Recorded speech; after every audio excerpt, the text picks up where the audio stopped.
All right. Welcome back to the My Sugar-Free Journey podcast. Again, I'm your host, Aaron Farmer, and today we are joined by Gary Collins. So Gary has been on the podcast a couple other times before. He's a fascinating guy.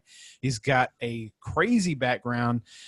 He's been in military intelligence. He's been a special agent for the U.S. State Department Diplomatic Security Service. He's been with the U.S. Department of Health and Human Services. He's been with the U.S. FDA. He's all over the map. He's got a wide range of information. Today, what we're going to talk about is his new series of books, which I've been reading over the last probably 2 weeks. Fantastic book called a series of books called The Simple Life, and he is all about decluttering and getting simple and living, within your means and with as little as possible and very minimalist. I think it's a great way to live, and it's a way that if something were to happen to the one that's sitting right over there, that I was alone or something, I'd probably just live in a little one-bedroom apartment for the rest of my life, and I'd be okay with it. But today we are talking to Gary Collins. So, Gary, welcome to the show. Hey, Aaron, thanks for having me back on. And I know you found, I didn't even know you didn't, I forget. I started the Simple Life book series right around a year ago. And it was a transition from what I was doing. Our first interview was based on my primal and paleo health teachings, and I'm a big time health advocate and all that good stuff, and had a company and still do. But I transitioned into my life, into a simpler life, and with the Going Off the Grid book series that I did in my house. This is my off the grid house right here. That's great. Yeah, and that's the thing. I think to start, before people get confused when they hear off the grid, life simplification, minimalist, they instantly think, like you said, a small, tiny one-bedroom apartment or, travel trailer, and that's it, a couple items. I do not live that way. I run a business. I have ran a business since I left the government. I do it very efficiently, simply, and I tell people it's not. I just had to write a blog post about this called Short-Term Pain for Long-Term Gain. Because a lot of misconceptions, as I'm doing some interview rounds on the new book, the Decluttering Your Life book, the third book in the Simple Life series, that people think of shortcuts. It's amazing how people instantly jump to shortcuts and think the simple life is just relaxing. I go, oh, absolutely not. There's a lot of hard work based in what I've done and what I do. The difference is it's on my terms and I enjoy what I do. So when you enjoy what you do, when you work hard, a lot of it's not really work, is a way to put it. You're doing it because you want to do it. So it changes it. But I had to put that article out because some comments I've gotten back over the last year, not a lot. My following is fantastic. Yeah. The people who follow me are totally in, but every once in a while you get that negative Nelly. Oh, I can't do that. Oh, it costs too much money. He spent a bunch of money. Oh, he doesn't have kids. Oh, and it just, the excuse train kicks in. And that's why I had to write the article. I go, if you're not willing to put in some pain, right, you're not going to make it. You're not. You're going to live the life of the treadmill that you're on, and nothing's going to change. Because I have a saying, it's much easier to criticize and poo-poo other people than it is to take responsibility and change your life. Right. Right. Well, let's talk to that person that maybe is not familiar with who you are and what you do. They, are living like right at their means. Their bills tend to pretty much match their income, month in and month out. They may get 5% into savings or something like that, but not huge. They're not making huge. Every resource that's in their life is getting spent. It goes right back out the door. What would you say to that person? How can they start to declutter, and how can they start to maybe accumulate some resources instead of paying it all out to the bill companies? Well, it's interesting you say that. I'm actually writing the fourth book right now in the Simple Life series. It's in editing and we're working on it. It's financial freedom. And it's where I go into the primary things making Americans broke. It's not an investing book. It is looking at where we spend our money and our resources. And it's It's jaw dropping right now. I'm almost done, and the numbers are staggering that I'm coming up with. Because what I hadn't done is I hadn't self-analyzed the way I live deep down. So what I'm doing is I'm taking all these principles and everything, and it's in the decluttering book too. I talk about it, that I never analyzed the numbers this hard, and I'm finding people are going to be shocked. It's not just, and I'm doing it over a 40-year work period. All my numbers are conservative. Everything I do is on short, numbers. I don't want to overinflate like a lot of investment books do and pie in the sky. These are all very conservative numbers. It's well over $1 million, and it's going to turn into a couple $1 million that the average American will waste and get nothing in return out of in their 40-year work cycle. That is staggering. I mean, I'm blown away with the numbers so far. And for people who see that, what I would do is look at the biggest step I find is looking at money differently. We have an attachment towards money as things, as to acquire things. Right. You should look at money as acquiring freedom, not things. So the more money you can make and acquire, the more potential freedom you have. The more freedom you have, the less money it takes to maintain that level of freedom. That's what I state in the book. You have to look at this completely differently. And once you kind of take that attitude, money becomes very precious. You look at it now, go, okay, this is a resource to change my life, not to fill the void of today. We're consumers, and we're trying to fill an emotional, psychological void of unhappiness for the most part with things, because that's what we've been told. Those things will make us happy. We're starting to figure it out. No, they don't. Right. We're just feeding the beast. We're making a lot of other people very rich and us very poor financially and emotionally. So if you take that first step and look at it, and the next step I would say is, how do you eat we've talked about this, how do you eat an elephant? One bite at a time. People instantly, and I've done financial consulting with people, and the attitude is, I can't do it. I can't. I don't. I won't. Instead, you have to look at all your finances and go, okay, I need to take this one step at a time. I'm not going to be able to change this overnight. And usually the best place to start is your credit cards. It's the most obvious one. Right. And you take the credit card. This is how I do it, because it's more of an emotional thing. You take the credit card with the least balance on it. Don't take the credit card with the highest interest right out of the gate. Take the one with the lowest balance and pay it off. Right. And what that does is emotionally, it kind of gets you going. You go, God, I got the first one done. Great. Now I can move on to the next one. And with that, as you go through your credit cards, you have to get rid of them. And this is what most people do not do. They'll pay the first one off, but they won't get rid of it. So they keep it. Wow. And they do this, and they keep all their credit cards, and then they end up using them again. You have to get rid of them. It means you shred them, call the credit card company, and you cancel it. Close it. That credit card's gone. Just don't shred it, because you'll get a new one in the mail. Usually credit card companies, if you haven't used it in a while, they'll go, maybe they lost it. We got to give them some more crack. So shoot them a new card, the addiction, right? Mm-hmm. And from there, that's part of the financial, but also your health, as me and you have talked about several times. Even though I teach primarily life simplification, health's the cornerstone. Yeah. You have to start with your health. And obviously our healthcare and our health in this country is abysmal. Mm-hmm. It is god awful. I mean, we're ranked in the top. I think we bounce around in the 40s to 50s on rank in health in the world. And the amount we spend on healthcare is number one by far.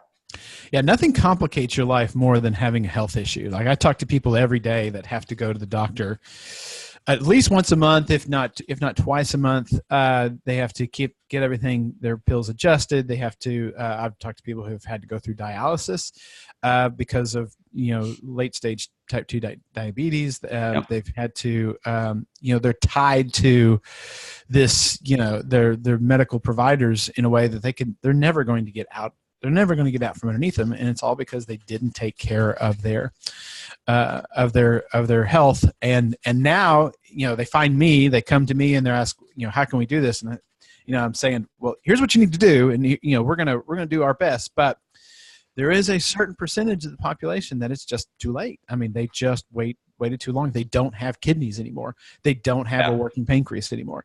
They've got tumors all over the body. I mean, I've seen these people, and you do the best you can with what you have, but boy, it sure is easier when you start earlier. Exactly. And that's why I pound it in every book. I mean, even the financial book, the first chapter of Balancing Your Budget, I talk about your health and how Americans spend their money on food and how they don't prepare their food. And it comes up over a lifetime of hundreds of thousands of dollars that you waste in order to basically, ruin your health at the same time. So you're wasting all this money, you're destroying your health in the process. And it's, that point where you have to figure it out. And I always say this, people love to talk and complain about their health and how they want to improve it, but it is also the main thing they will make excuses not to fix. Yep. And you hear it all the time too. Now that you're in the practitioner world. I've been dealing with this for decades. And the excuses have gotten worse and worse and worse. Mm-hmm. I put out a blog post a while ago about that. It was about, why your health is priority to living the simple life. Mm-hmm. I got a couple people come back and go, how dare you? I have such and such condition. Right. I have this. You have no idea. And I respond back, no, actually, you just reinforced everything I just said. You just gave a whole host of excuses. You spent all this time responding to a positive blog post that was meant to help you. And instead, you turned it into a negative and poor me instead of taking action and responsibility for your actions. Of course, they never responded back. But, and that's part of the problem today is I've done it. Hey, I am not perfect. I've had to work at this and fix this. And people, I'm going to be writing probably my autobiography here in the next year or two because people have a wrong impression. I think it's time. They think this guy came out of the womb, doing karate and this physical specimen. And I have far worse health conditions than most Americans. And I've had to overcome them, multiple surgeries, multiple recoveries, a lot of stuff. And people instantly, instead of looking at themselves, again, they target you and attack you and say, you just don't understand. And I have two good sayings that will drive it home. There's no money in healthy people. Right. Our economy is hugely based on us being unhealthy. Mm-hmm. There's big business. We're talking well over $1 trillion now in our economy based on our poor health. And also, that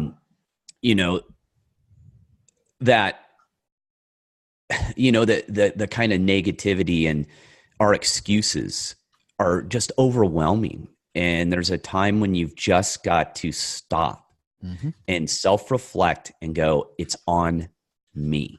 Mm-hmm. Stop blaming others for your problems. And I always say this, no matter how bad you have it, there's someone who has it much worse than you. And you need to look at life that way.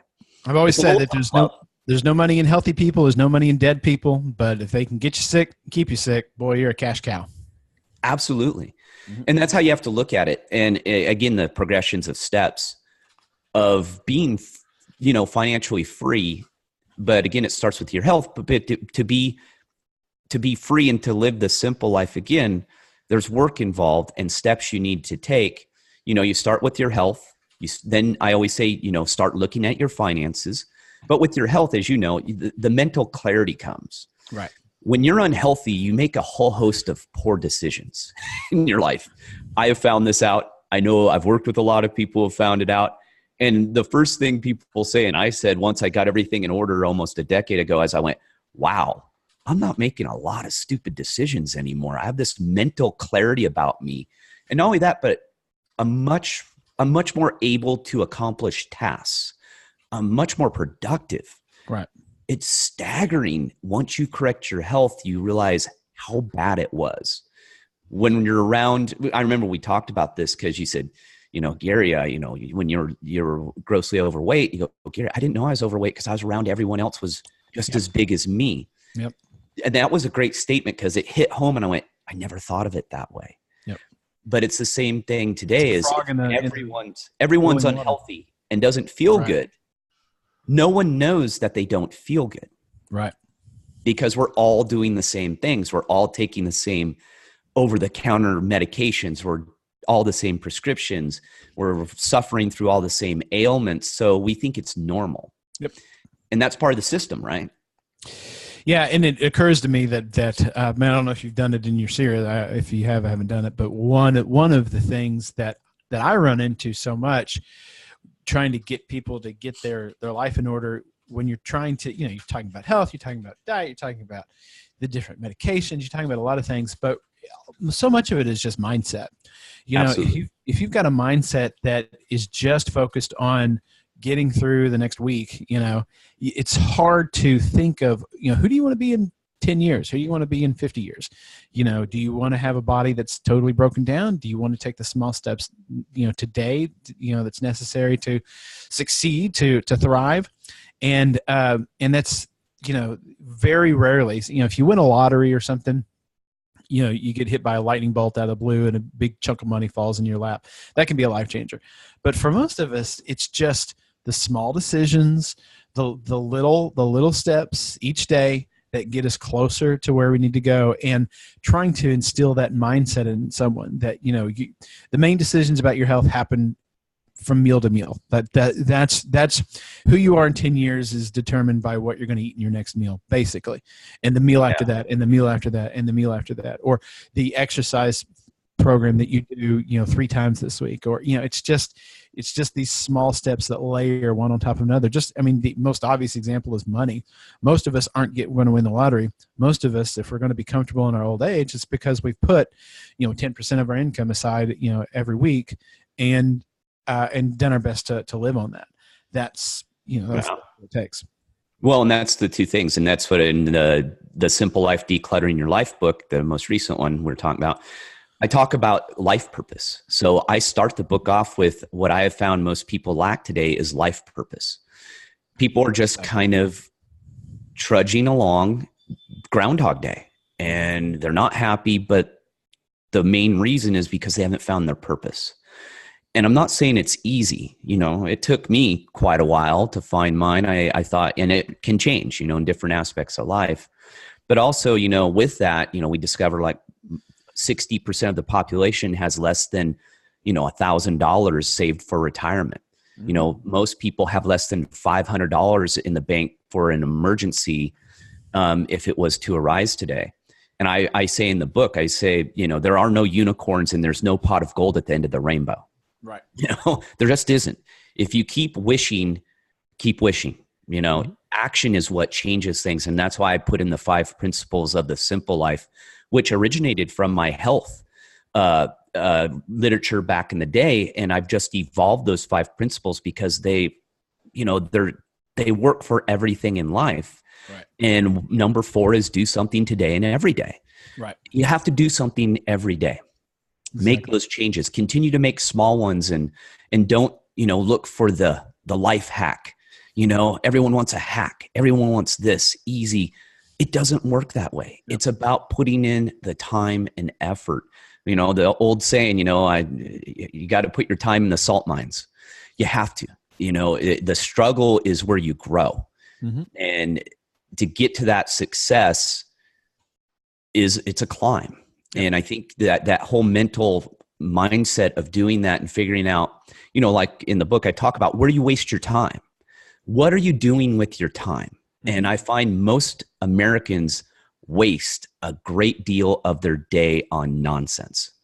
And then they come home and they complain that they don't have enough time, they don't have enough money, and they're unhealthy. Right. Well, you got plenty of time. Right. And then the excuse I'm sure you get back when you work with clients is, oh, you just don't understand my life. And I go, well, okay, you're right. I don't understand. Let's map it out.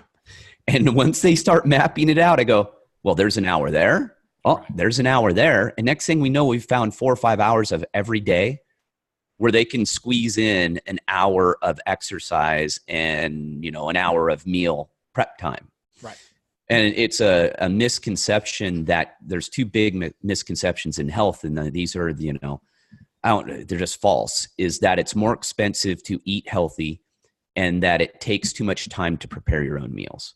Mm-hmm. I've proven this false time and time again with every client who uses that excuse. It is more expensive for you to eat out, especially today. Yeah. Eating out is incredibly expensive today. Mm-hmm. Even junk food is expensive. And you have to drive there. You have to wait in line. Yep. You have to get your order. Then you have to go back to wherever you're going. If you have your meal in front of you or you prepare it, it's there. You eat it. It's done. You move on to the next task. Mm-hmm. My eating, I probably eat all of my meals in one day and prepare them in less time than it takes someone to go to lunch. Yep. That's very common. Yeah. I mean, and getting back to, just to health for a minute, because something that you said earlier, reminded me of one person in particular that I deal with at work. She has type 2 diabetes and she's got several things wrong with her. And she's perfectly content to take a pill because that's what she's been told by a doctor. And so many of us we're doing that. We're not fixing the root of the issue, whether we're talking about health, whether we're talking about finances, whether we're talking about time management, whatever. We're putting a Band-Aid on it. We're taking the pill. We're grabbing the McDonald's. We're, spending the money that comes in that's in our hand. We're not taking the long view of everything. So I'm glad that you're bringing that up because that's very, very, it's very true. Go ahead. Sorry. Well, no. And with the life purpose, that will bring everything into focus, right? Because what we've done is we've kind of lost the big picture of life, I think. I know that I say this, I'm not perfect. I had to find my purpose. And by finding your life purpose, what I mean is, what would you do if you didn't have to earn money? What would you do every day? And people go, well, oh gosh, I'd lay around and play video. No, that's not a life purpose. Right. A life purpose is something that betters your life and betters the people around you. That is a life purpose. It's not individualistic. It's not narcissistic, and it's not selfish. It's about bettering yours and everyone's lives around you. Right. Right. Sounds woo-woo, but my inner hippie, who I love, tells me this, and it works. Once you find your life purpose and how you can benefit others in order to make a living, or, and that's another thing is people, by the way society works today, people think they need far more money than they need, right? Right. And I use examples of everyone wants the minimum wage to be $15 to $20 an hour. And I go, okay, let's do the math, because I'm a math guy. Right. I break it down. I go, $15 an hour working just 40 hours a week. You are literally mopping the floor and cooking my fries at this point. Mm-hmm. I've done it. I worked in restaurants. So trust me. And I made $3.35 an hour. So, I have very little, sympathy at this point. And it ends up being $31,400 a year. And you're working less hours than most Americans today in a salary job. You combine that with two incomes, now you're making into the $60,000 to do labor that basically takes zero talent, has zero skill level. Mm-hmm. And those people, if you give them that money, will still be broke. So then they'll want it to be $20 an hour. Exactly. Then they'll want it to be $25 because we live beyond our means. I'll tell you right now, at $15 an hour, being debt free, you will have more than enough money to live on. Mm-hmm.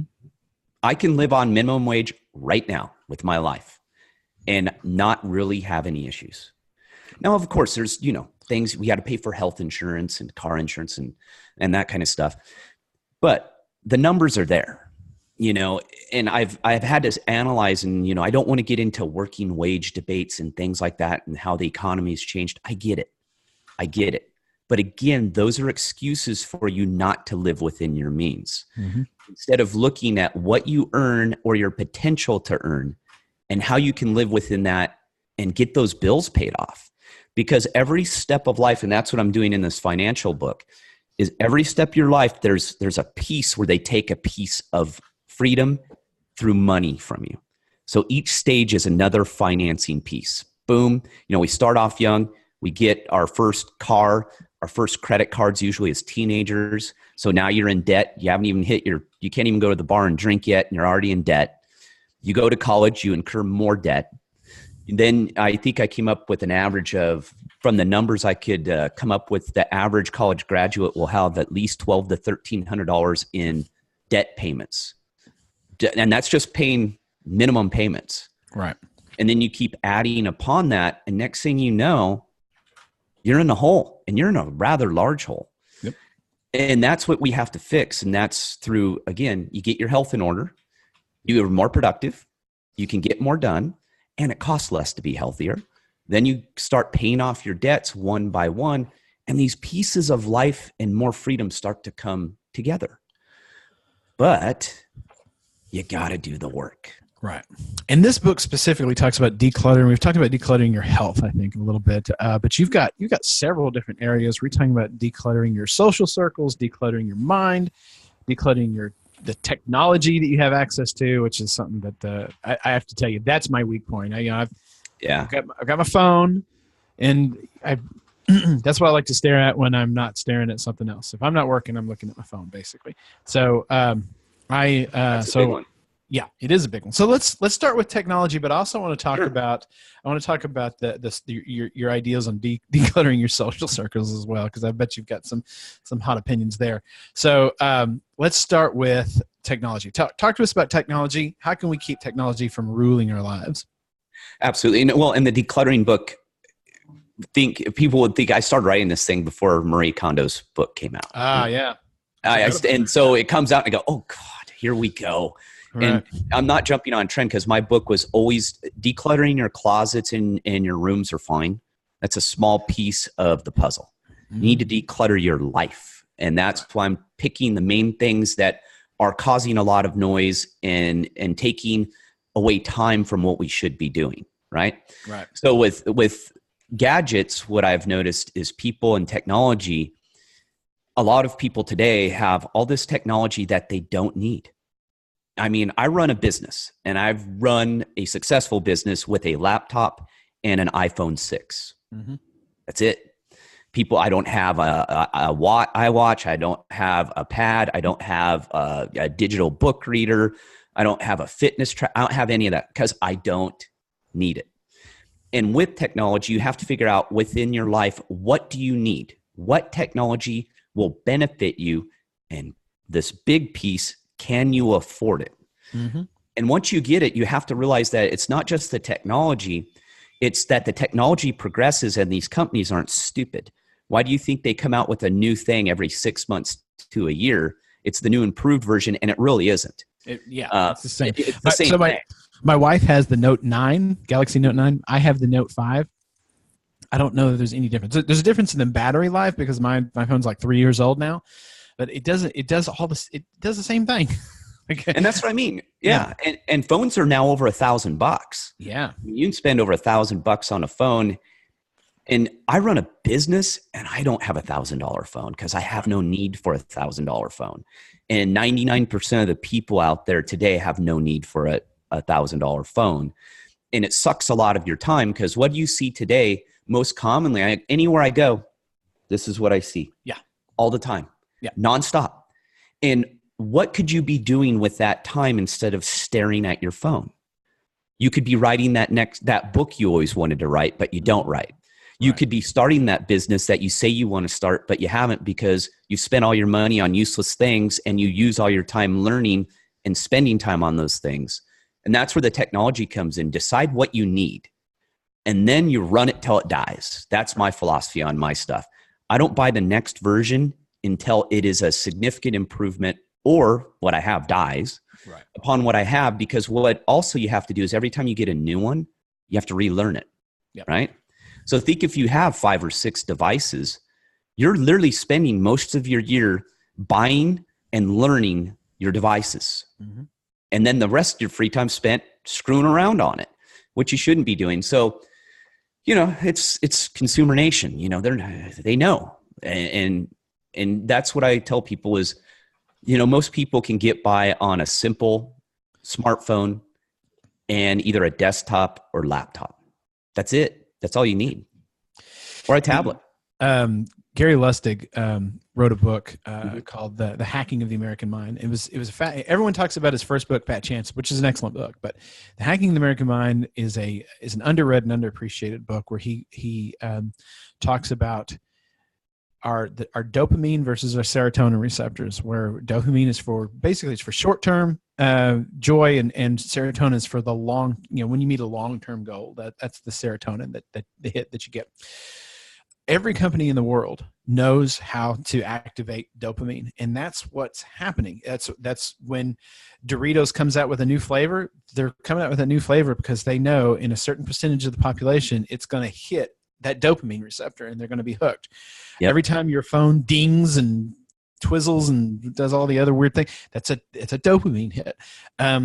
Every company, every big corporation in the world knows how to spike your dopamine, and we get all these dopamine hits, and we're so focused on that's one of the reasons why we're so focused on the short term, and we have so much trouble fighting through to get to focus on our long-term goals, because those dopamine hits, they hit so good, they feel so good, and we've forgotten what it feels like to have that constant hit of serotonin, the constant hit of a man who's met his long-term goals, that's got his life in order, that has his finances in order, that has his health in order, that has the family around him that he wanted, those big serotonin hits, they pale in comparison to the constant dopamine hits. And it's such a powerful hill to overcome. And people forget that companies are working against us, that they're actively working against us. It's it's the world of addiction, right? Absolutely. What does, also causes that is sugar, processed sugar, processed, carbohydrates, heroin, cocaine. Exactly. All of them are dopamine dumps. That's what they do. And you're totally right. And I haven't read that book. I should. It's so good. It is so good. I would highly recommend it. I wish I could get Lustig on the show. I mean, I know we talk about Fat Chance because that's what this podcast is about. But I know we'd go right into that Hacking the American Mind and talk about that for the rest of the time, because it is such a good book, and nobody's read it. Nobody's read it. Well, and it's interesting you say that, because I talk about multitasking in the Decluttering Your Life book, because we've been told that to be successful, you must multitask. Well, and the studies have shown that's what multitasking does, is it gives you short dopamine dumps. So you think you're getting something done. You're getting this euphoria of accomplishment, but it's a false accomplishment, because really what you're doing is you're going task to task and you're not even finishing them. Right. You're just jumping around. And not only that, but I'm sure Dr. Lustig talks about also that when it comes to humans, we are single task wired, and it is a survival mechanism. And I've talked about this to numerous people. Go, oh, you're just full of it. I go, okay, I'm a primal guy. I grew up in a small town hunting, fishing. I'm pretty connected to the wilderness, and I observe. I love to observe nature, because that's where all the magic sauce is right there. It's right in front of us. We are hunter gatherers. That's what we are. Not anymore, but that's what humans are. That's what they were, and that's what we're still wired and developed for. That's what humans are.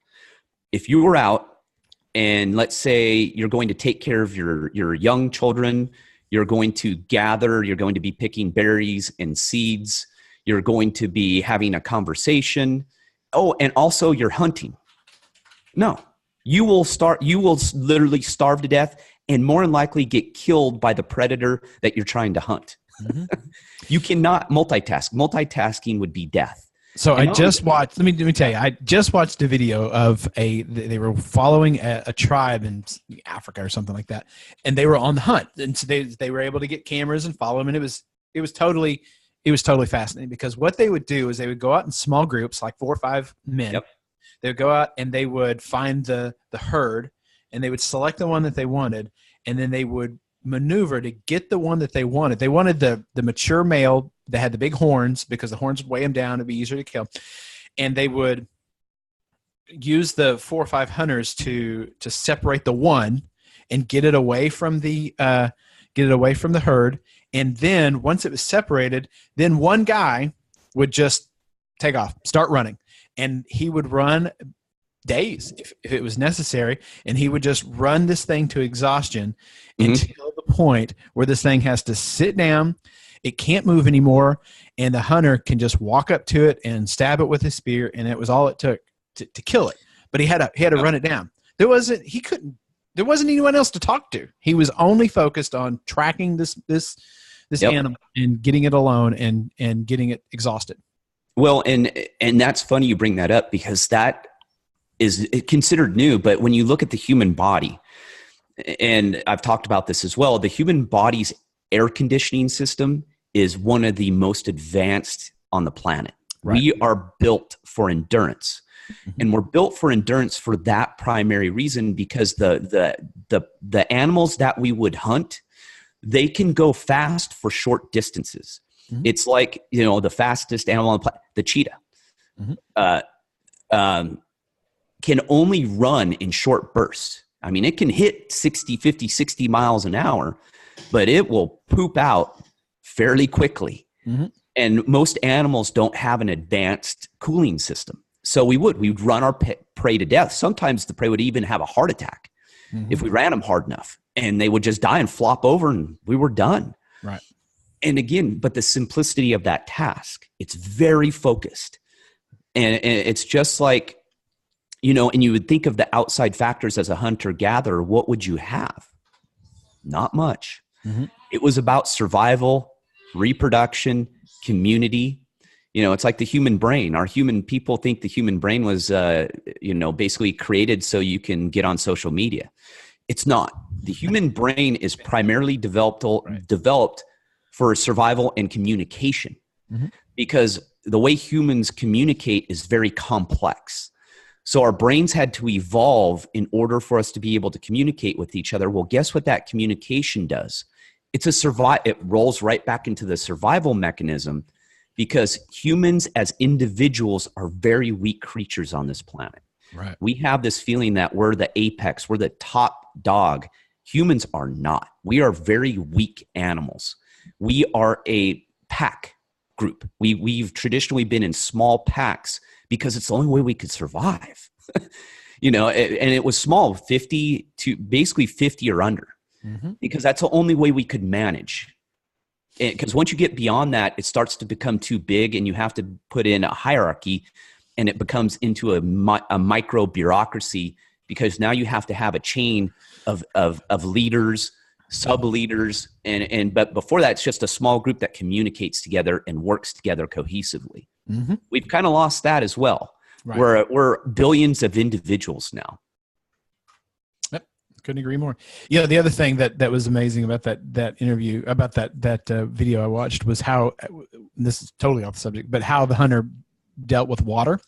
So he had a little thing of water, and he would take it when he got tired or needed a rest. He would take a drink of water, but most of the water that he carried with him was poured over his head. So you think about all these people drinking sports drinks and everything. He didn't really need to stay, quote, hydrated and topped off, whatever. He had a few gulps of water to replace what he was sweating out. But most of his water was spent cooling himself down so that he could continue to run. I thought that was interesting. Well, and you're right. I've made fun of sports drinks and hydrating drinks for years. I talk about one of the most ridiculous businesses that people have fallen for is sports drinks. The original sports drink was called spring water. It was water. You don't need to go spend it on a sports drink, and you can't get those electrolytes in your body fast enough to replenish anyway during the event. So it doesn't matter. But with that, also, I have found I've been experimenting for the last 2 years on hydration, because I found that I felt that I was just drinking too much water, yet I was drinking what was recommended on the low side. On average, I will drink about 36 ounces of water or less a day. Yeah. That's probably all you need. Yeah. Unless you're doing like really, really hard, sweaty work that has to be replaced. But that's probably, the body's pretty good at taking care of itself. The trick is, and I think the reason why everyone's been recommended to drink so much water is because we also drink so many other things that take fluids out of our body. So you got to replace the water from the coffee you drink. You got to replace the water from the tea you drink. Got to replace the water from the soda you drink. And it ends up, maybe a half a gallon a day might be good if you're drinking a bunch of other crap. Yeah, well, and our caffeine addiction's a big one, and not only that, but all the additional sodium that we intake on top of it causes water retention, puts pressure on the kidneys. So it's this cataclysmic effect of each thing we do just adds another problem and another layer. And the type 2 diabetes, I did an interview and I had to explain to the host the difference between type 1 diabetes and type 2 diabetes because she didn't quite understand. And I think, and it wasn't her fault, I think this is very common in America today, is most people think type 2 diabetes is a disease. And by definition, yes, but I also probably aggravate a few people of our misdefinition of disease. Disease is not something that you do to yourself willingly, that you do to yourself through poor choices. Right. Disease is defined a little differently than that. And what we've done is we've taken type 2 diabetes and obesity and being overweight, and we call it a disease, which again is another excuse. It's not a disease, it's a life choice. And once I explained to her, I went, no, type 2 diabetes is life choices, and these are the conditions. She went, oh. Yeah. But you can't sell drugs. I mean, have you seen all the drug ads for type 2 diabetes now that are advertised on TV? It's ridiculous. Crazy. Yeah. It's crazy. Yeah. And I love how they end it with, this could result as what was it? I think it was result as additional weight loss or unwanted weight loss. And I went, ooh, that should be illegal. Talk about just giving candy to the candy addict. Right. Just gave them exactly what they wanted to hear. Oh, wait, I can take this drug. Oh, and I'm going to lose weight. Oh, I'm in. And they go straight to their doctor, right? I want that. Give me that. The only nice thing about that is that because I actually had this conversation again with somebody at work, and she mentioned that the pill that could result in weight loss. I said, okay, you're taking a pill that lowers your average blood sugar, and it could result in weight loss. What does that tell you about the role of sugar in weight gain? Come on, think it through. Let's do this. And she's like, she's not going to change the way that she eats. Okay, fine.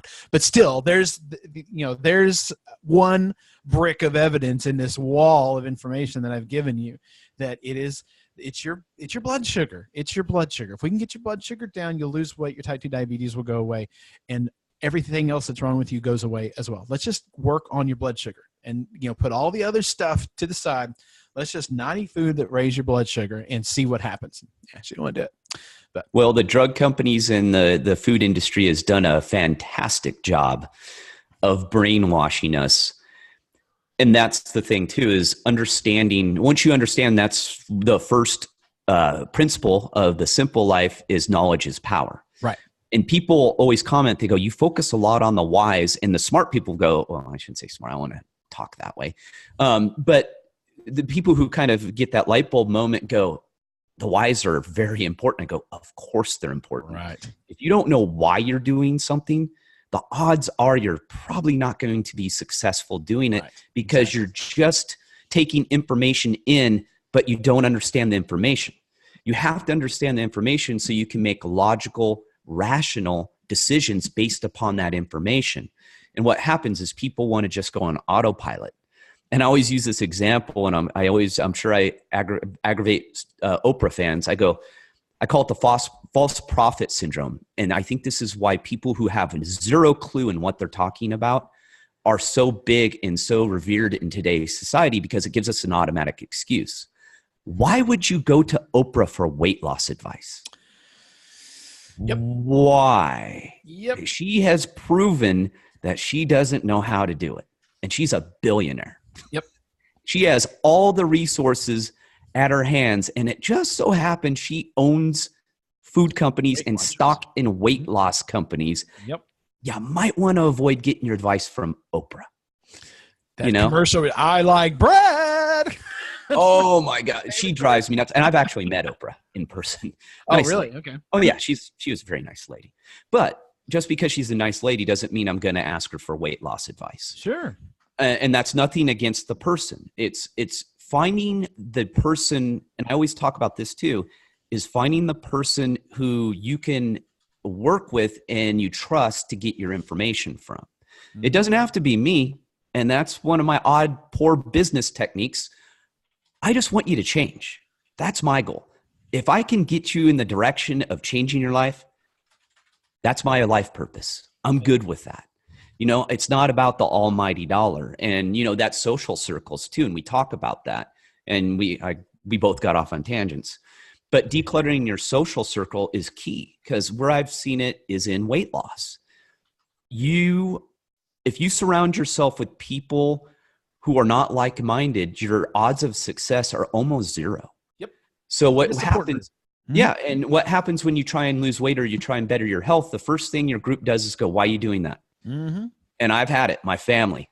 "Oh, you're avoiding this. Oh, you're eating healthy.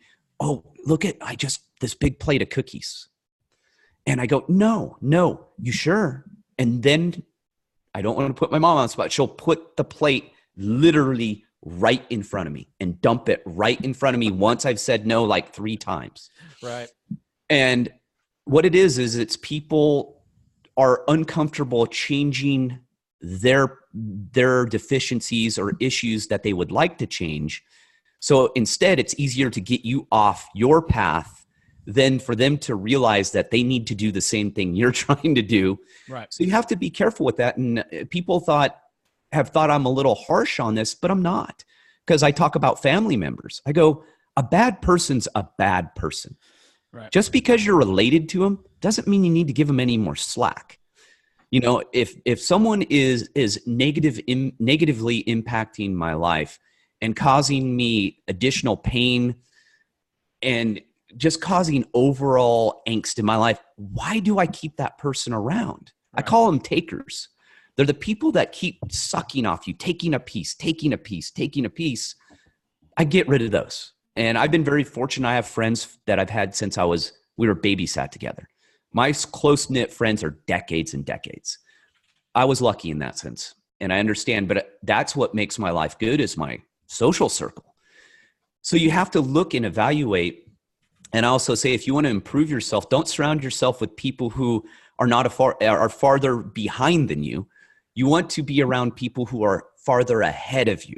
Right. So you can shoot and aim to be like them and learn from them. You don't learn from people you're ahead of. I'm talking on the task. I'm not talking you just cut out people because, right. I'm talking realistic of improving yourself and also cutting out a lot of the life drama around you. Everyone has that person that calls them at midnight. "Oh, I broke up with my girlfriend or boyfriend. Can you come over? Or can I stay at your house?" and this and that. And you haven't heard from them in 6 months, right? Right. They only find you when stuff goes wrong.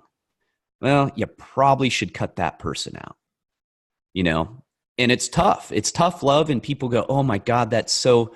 No, it's about living the life you want, not the life someone else is pushing on you. Right? So they're difficult decisions, but I have found my life and other people who do it, their life's much better for it. So I believe with all my heart that we are social creatures, and the most important things in our life happen in community. And if you're doing something alone, you're probably, what's the old saying? If you want to go fast, go alone. But if you want to go far, go together. And that's what we want to do. We want to go far, and we want to be the men and women that we are trying to be. So I've kept you here long enough. Let's wrap this up. First of all, let's tell the people where they can find more about you, your books. You've got a line of supplements. You've got all kinds of stuff that you're doing. Tell us all about that stuff. Well, and the supplement line's still there. I've had a supplement line since my practitioner days after I left the government a long time ago. And I have so many customers, I cannot get rid of that thing. They would kill me if I got rid of my supplement line. I don't advertise it. It is purely for the benefit of my customers. You go to thesimplelifenow.com. Don't go to The Simple Life. You'll probably end up at Nicole Richie and whatever, Paris Hilton's website or something. Right. Thesimplelifenow.com. All my books are sold worldwide. They're on Amazon, so you can get them there. Those are the 2 best places.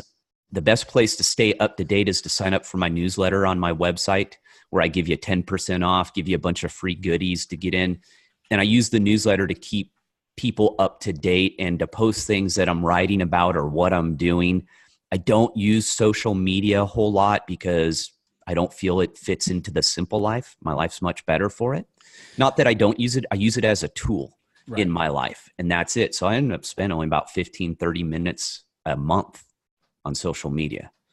So those are the best places. I will tell you 2 tips that I found for social media. You can take with these, with a grain of salt or whatever. The two that I spend the most time on are Twitter and Instagram. Instagram, I haven't found a single tip that works. But with Twitter, I have a list. So I don't watch anything in my Twitter stream because it's chaos. But I have a list of the 40 or 50 people that I actually like, that I think are smart, that are in my field, that I want to learn from. Those people are in a list. I just go to the list. I read through, take about 10 minutes to read through their tweets. And maybe if there's a link to something that I think is interesting, I'll go there. And it's reduced the amount of time I spend on social media a great deal. So take that tip with a grain of salt, or do with it as you please. And there's a portion on social media in my book as well. I talk about that. Okay, perfect. So Gary Collins, you can find him at thesimplelifenow.com. He's got all of his the Simple Life series of books, and his new one, Decluttering Your Life, is available now on Amazon and everywhere fine books are sold, maybe. All right, guys. Gary, thank you so much for coming on the show. Oh, always a blast, Aaron. Appreciate it. Fantastic. All right, guys, hold on. We'll be right back with some more information.